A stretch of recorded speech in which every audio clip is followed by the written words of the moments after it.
All right. Well, good morning. It's a cold morning here in Southwest Missouri, but we're snug and toasty in the Sure Glow studios. We got a fire roaring already, and we are honored to have Daniel Koren, owner of Branson Springfield Roofing, with us today on Heated Discussions podcast. And of course, we always have Derek Bell. What would we do without Derek Bell? But, so Branson Springfield Roofing and Sure Glow Stove and Chimney, service industry is a little bit similar. We have guys up on roofs getting dirty, and so we've started to get to know each other, and we're gonna be helping each other out in the future. Just they do roofing, we do chimneys, and we're just gonna be helping each other out. But welcome, Daniel. How are you today? I'm doing great. I appreciate it. Good. Well, tell us about yourself and how did you start a roofing company? When did that happen? Well, I started roofing probably 25 years ago, and a friend kind of got me into the business and taught me some stuff, and just kind of stuck with me through the years. So I've tried other things, done other stuff, but it's kind of our mainstay. We've got a pretty good business going there, a lot of established clientele, people that trust us. I've got 4 kids that are still at home. And how old are your kids? How old? Yeah, how old are they? My youngest is 5, and my oldest is 27. Okay, you got a spread. Yeah. Nice. Keeps things interesting, that's for sure. Were you in a truck at the beginning? I mean, did you start out as a roofer and decide to do this? Yeah. I didn't trust anybody. I did every nail myself, and over time had to bring on staff and train people, and so now we got a whole team of people. Well, we had a pretty good discussion before we came on the podcast this morning, and I could just tell you your commitment and passion to the quality of what you're doing. You just say you're never leaving a job without everything done right, because you want the customer to be totally taken care of, and so that's impressive. So you can tell you did it at one time, and now you've kept that passion. What is it? 20? Did you say 25 years later? You still care about every nail, you're talking about the details about, ice on the eaves and metal roofs and what people are not doing, So what right now, the quality that you guys are doing, what sets you apart from your competitors? Well, mainly we want to install to code. I mean, there's an international residential building code for a reason. People all over the world say this is the right way to do it. And sometimes in the backwoods, people go, "Oh, no, that's communist. They're just trying to make us do stuff." But it's for your safety. If you have condensation issues in your attic, that's going to affect your health. You're either going to have mold, or your building's going to rot or whatever. So having proper ventilation, having ice and water shield membrane on your eaves and in your valleys. A lot of boring details that people's eyes glaze over when you start talking about it. But that attention to detail matters down the road a lot more than what color is it going to be, which is really a good question to ask too. But how is it going to keep my family safe, and is it going to blow away with the next storm, or is it going to get shredded by the next hailstorm? So I mean, we live in a hail zone here in the Ozarks. Yes, we do. And I love helping customers, but I don't want to help you every 3 years with a new roof. It just doesn't seem like the best way of doing things. So we only install what's resistant, third-party rated as hail impact resistant, and what's rated for high winds. Awesome.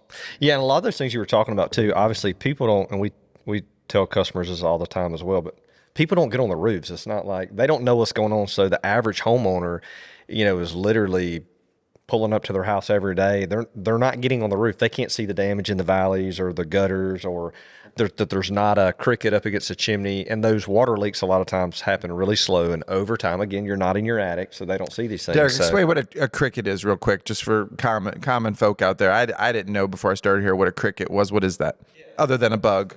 A cricket is a way to divert water coming off the roof up against the chimney. So imagine you've got the steep pitch of the roof, and maybe you've got a chimney. We were talking about that earlier, code. I was thinking it was 36. If it's 32 or 36 inches, I can't remember. If it's so wide, it should have what looks like another little roof, if you will, built. So when the water hits it, it splits it to the right and left. Otherwise, you've just got water just pounding up against, rolling. And then obviously, that masonry or siding or whatever is not built to withstand that. And eventually water is going to get in. Right. And so that's, again, where we cross over. So Sure Glow puts in crickets. And you said, Daniel, every time you guys are up on the roof, if you see, you're not going to leave a roof without a cricket in it to make sure that there's no. Basically, your philosophy was leave no place water can build up on a roof at all. Sure. Right, and crickets was one way to keep that from happening. And code is important. We don't like to be code Nazis either. And especially here in the Ozarks, I grew up in Alabama, and everybody's like, there's no code here, but the code is good for the most part. It keeps you safe, and otherwise you just have the stuff we run into and the stuff he runs into every day is that people do things crazy, multiple layers of roofing, or just the stuff we find inside of chimneys is crazy. Well, you guys both deal in the doing the highest quality that's available. And you said something, Daniel, about like sometimes you get into these technical details. It's too much for folks. But honestly, if I am in the market for a wood stove or chimney or roof, just talking to you guys for 15, maybe 10 minutes, those technical details begin to shine. And it's like, well, if I'm getting a roof, I want Branson Springfield Roofing to do it. And if I'm getting a stove or chimney repair, I want Sureglow to do it. It doesn't take but a few minutes to start making those details matter, because, as you said, we're in hail zone, and these are, I don't want to say uncertain times, but you want to be as certain as you can.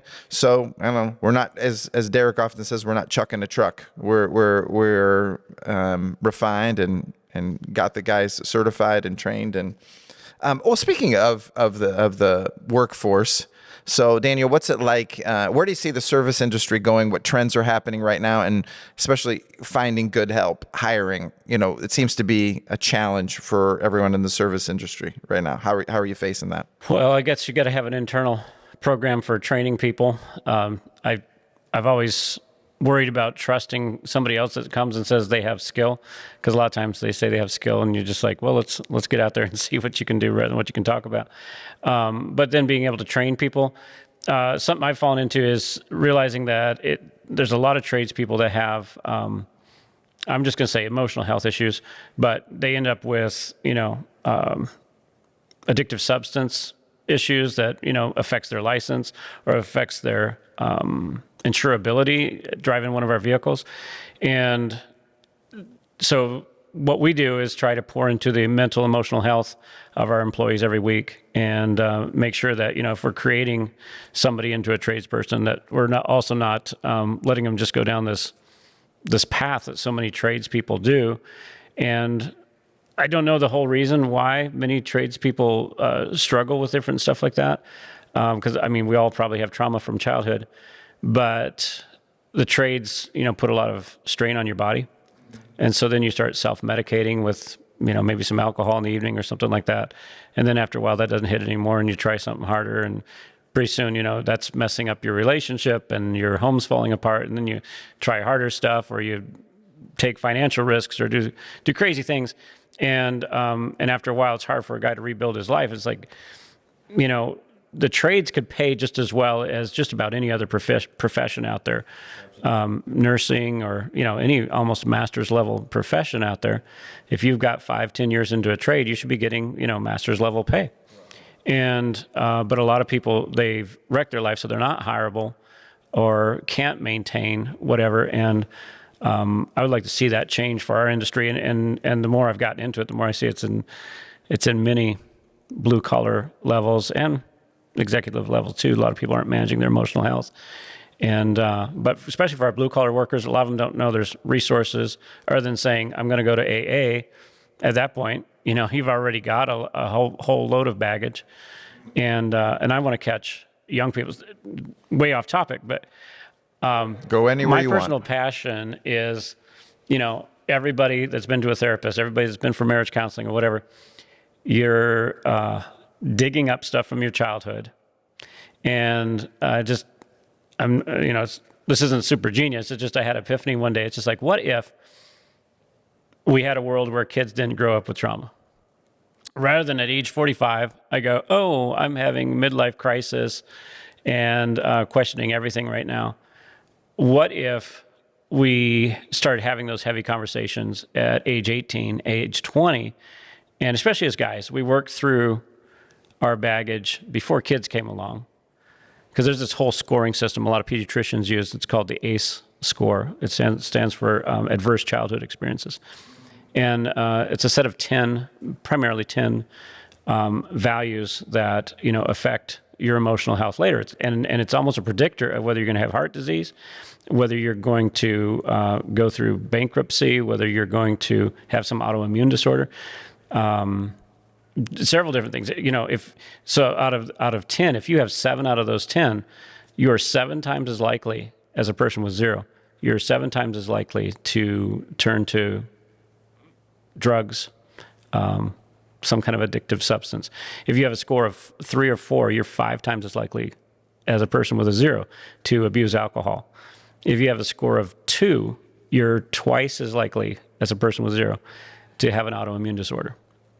So it affects you physiologically, emotionally, financially, so many things. It's just like, well, why does the government have so many programs that we have to be taxed for to pay for it? Well, if we didn't have so many health crises, then the government wouldn't have to be paying for so many things. We wouldn't be taxed. I mean, not that that's the end goal, but if we could have children, next year starts beta generation, 2025.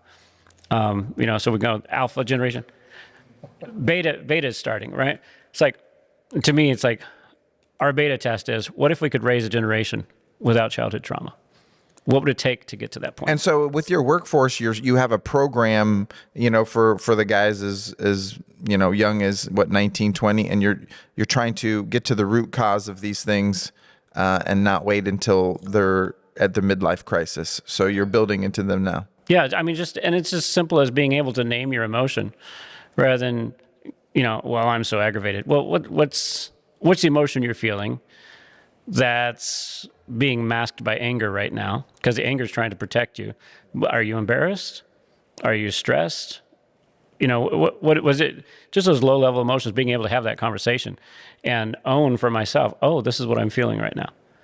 And then learning how to regulate that. Okay, so I need to adapt it, and this is a valuable emotion. I'm scared climbing up on this roof right now.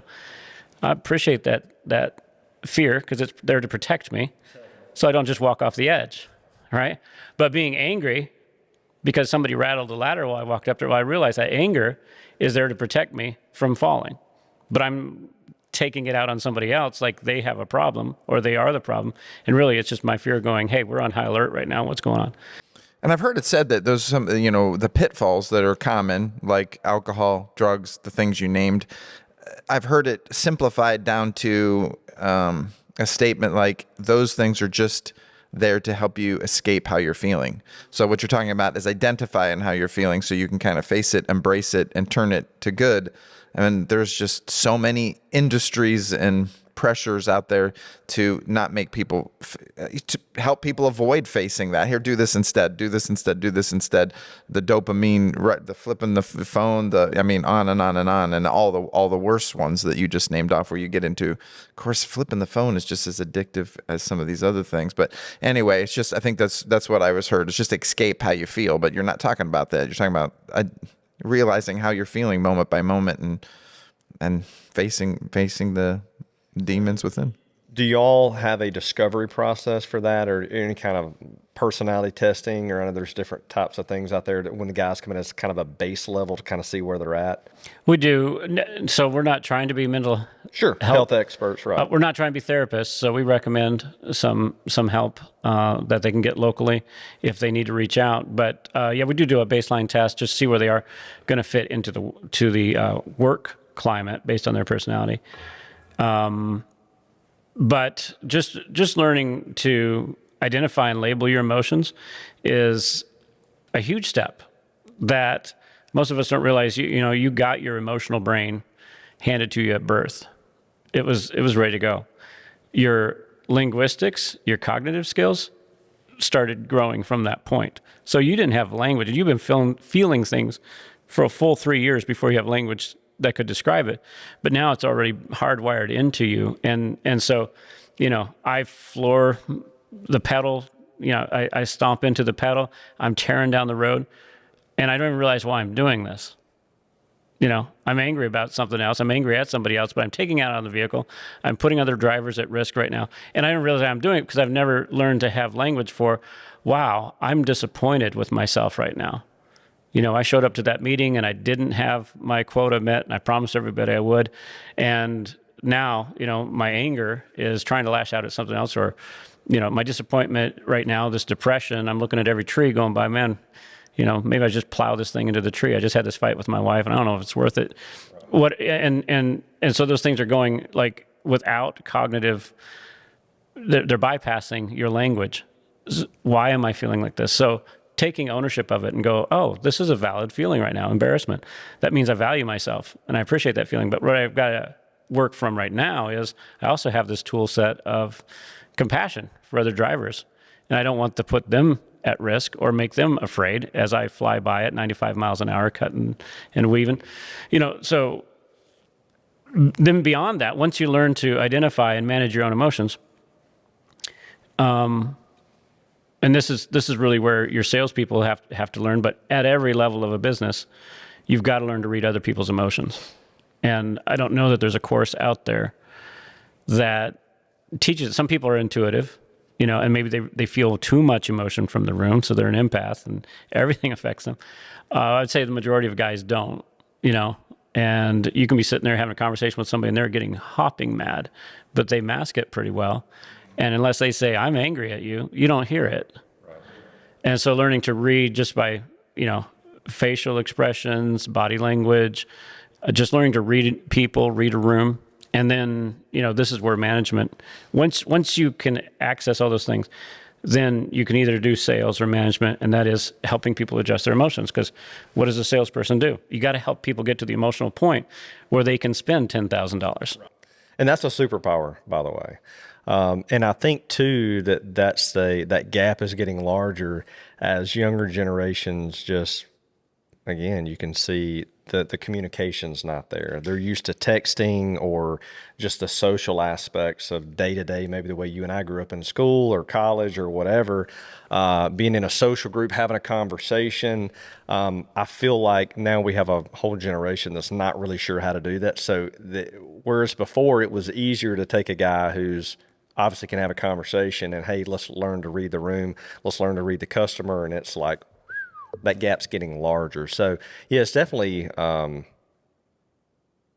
becoming a larger issue, I would say. So yeah, I'm curious like you said, the beta generation, what that's like, and can we be more cognizant of that and kind of start changing some of those norms, if you will. I wonder if you guys could speak to two different groups out there right now. We don't know who's going to be listening to us in the future. This stuff stays on the net for a while. So two groups, someone who's listening to us that says, I am starting to see these issues. That sounds interesting to me. And then employers who want to do this for their employees. So speak to those two groups. Someone's listening out there that needs some help right now. What would you recommend they go do? And then for employers out there, how would they start to institute this in their own businesses? I mean, there's a lot of channels of, getting help. If you're struggling with things, get a therapist. If it helps you, it helped me to first tell myself I was getting a life coach. I've got a business coach. It's okay for me to hire somebody for my life health too. It's tough sometimes to say, well, I've got a therapist, because then it's like, oh, there's something wrong with you, and we got to get past that stigma and realize. For the employer, I think the workforce of the future, the corporate America that's going to survive is going to be the one that's emotionally healthy. So if we're trauma informed and we're creating a culture that's emotionally healthy, which I think we're probably all on a journey of learning what that looks like, because there's still demands, there's pressures, there's deadlines. And to learn to manage that in a way that's non-toxic, because there's going to be stress. Even in childhood, there's stress. And some of those things that you go through in childhood, you could survive the death of a parent and not be traumatized if it's dealt with in a non-toxic way. So same thing in the workplace, but just having a voice saying, hey, this is what we think about. These are the kind of things we talk about. This is the values we have here. And that people know it's normal to talk about this kind of stuff and to have an emotionally responsible conversation. Because it's, a lot of times where it comes in the workplace and in the home, when you start saying the word you, well, you did this and you said this, instead of it being, well, this is how I felt because this is what I heard. And my imagination is that you meant this. Now, I don't know that you meant that, but this is what I imagined. And so it made me feel this. Now I have facts I can deal with because I can own what I felt. I can own what I imagined, but I'm not creating the tension of blaming you, which it's easier to do that because then I don't have to deal with it. It's your fault.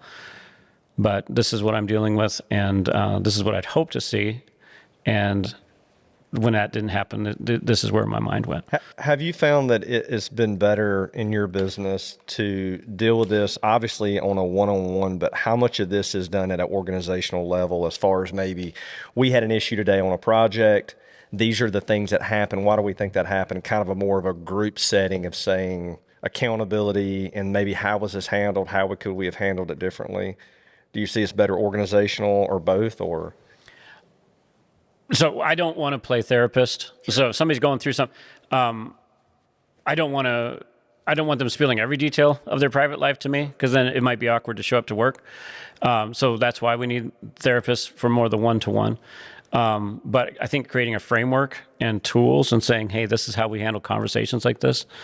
And it's just like anything, Derek, in your business, I'm sure, we got into this deal and it's, it's a concrete siding on this chimney chase.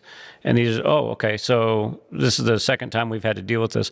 Let's create a protocol or a document that this is how we handle that.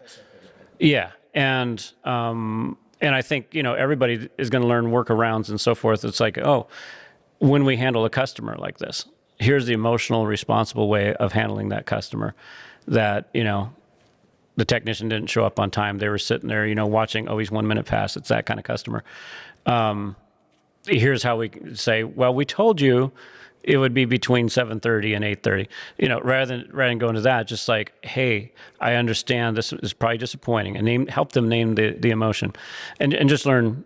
To me, it's the architecture of how we handle the emotions is probably what business owners and principals in a business need to be looking at. And you're going to learn that from the day to day, but you got to free yourself up. You can't handle 300 employees one-on-one. Excellent. Well, you never know what you're going to get on Heated Discussions with Derek Bell. All right. Well, thanks, guys, for being on today. I think it was a very cool show, so appreciate it. Thanks a lot. Hey, Derek here. Thank you for watching the Heated Discussions podcast. Stay up to date with what's going on by hitting the subscribe button. And, too, if you have anything you want to hear us talk about, just drop us a line or DM, and we really appreciate you guys watching. Thanks, and have a great day.